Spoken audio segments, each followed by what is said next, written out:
Hi, I'm Genevieve Lowry, and welcome to DIY Child Life. Today, I want to talk to you about how to prepare a child and family for visiting a loved one or another parent who is incarcerated or in jail. We're going to use the same concepts that I would use to prepare a child for any medical procedure or encounter. So I'm going to think of this in the same way using the 5 sense approach. So the first thing I might think about is, what will a child see when they enter a no-touch visitation environment? So the first thing that they really do see is that it's an open room with many sort of cubicles. So I might describe that using shoe boxes to line them up, or I might even just have a plexiglass like this one that demonstrates the barrier that exists, but also the ability to be able to see through that barrier, to be able to see their loved one on the other side. The other thing that I would also include is, how will they be able to hear each other?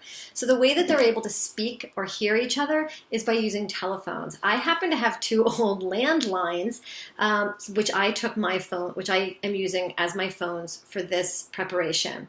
But if you don't, there are certainly toy phones out there you can use. There are old cell phones you can use, or old cordless phones you can use, that will substitute with enough efficiency to be able to demonstrate being able to talk to one another.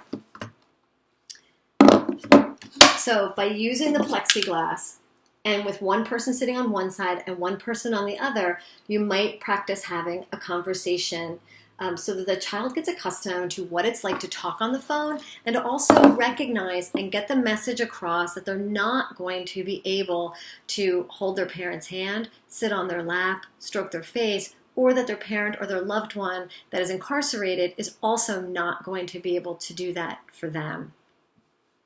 You don't want the child to go in thinking that they're going to have an experience that's not going to happen. So it's really important to get that point across about using the barrier. If you don't have a plexiglass, even just having them stand one side of a window, using maybe some plastic wrap glued to a cardboard frame would also be useful, just to get that image across of how they would be able to see each other, hear and talk to each other, but not be able to touch each other. The other thing that's really important about before the child goes to visit an incarcerated loved one would be to also address with them what to talk about. Sometimes when children get into the environment, they clam up and they shut down. They aren't prepared to talk in that environment and not sure what to say and how much is okay, or what they can say or what they can share. So by having a conversation with the child before they get to the jail or the prison will also help the child better navigate that environment. So talking to them first about, why don't you talk about what sports you're involved in, activities you're doing, maybe a book that you're reading. What are some things that the child might want to share about school, or about a favorite activity, or even some things they're doing with their friends. So the child has sort of a list that they can draw from to be able to talk about with their loved one. What they typically cannot do is, you cannot bring things in with you. Often you are not allowed to bring in stuff into the prison environment. So that is also important to check first, to find out what's okay to bring and what's not okay. Also, for the person who is the loved one that's incarcerated, it's important for them to also think about, what kinds of questions do I want to ask my child? How much information do I want to share about the environment I'm in?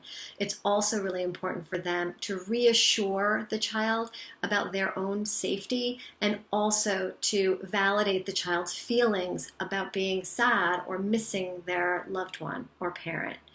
Or even angry that the person that they love and care about has been incarcerated.